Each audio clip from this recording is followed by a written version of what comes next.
It's a detective story, not of how my mother became to be a murdered woman, but it's about an adult woman going back, trying to understand who her mother was, and to follow both narrative arcs.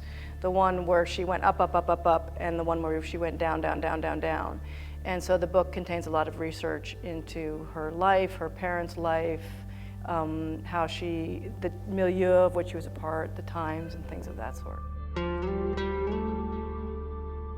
As I passed the lemon tart, or listened to someone complain about the innumerable stresses they faced in the building of their $1 million home, or tripped over a hunting dog on my way to the guest bathroom adorned with precious soaps and pressed linen towels, I would pause, swallow against the inexplicable, ill-timed memories of that small, gray room at the Hollywood Homicide Bureau, and ask myself, where in this life is there a place for a once beautiful, talented woman who suffocated and bled to death alone in a burned-out building with her sundress hiked up around her waist and her panties caught around her ankle? Where in this life is there a place for the girl who watched her mother throw herself down the steep ravine of life and somehow managed to keep herself from tumbling after? Where is there space in the grown-up I have become for all the things the girl I once was knows?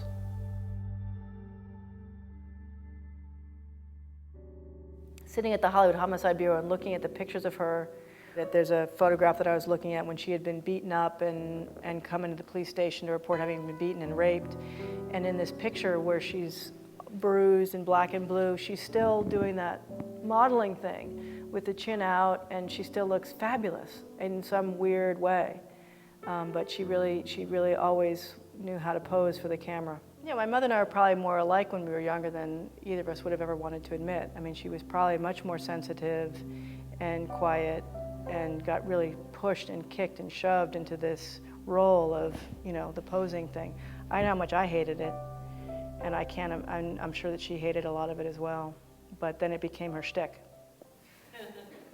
I guess that can happen as you're manic depressive, but you're always manic. That therapist my father went to called her schizophrenic, which is somebody who makes other people crazy. I'm not much for those kinds of terms because I think that, everybody has a 3-letter acronym now. I have this, I have that, I'm sure that there's a lot of liberty in having that, now I know what my thing is, but I also think it's very limiting. And I think my mother was, she was very, very bright, she was very smart, she probably had plenty of crazy like a fox to her. I think that there is, I think some people choose to be crazy because you can opt out of the world that way.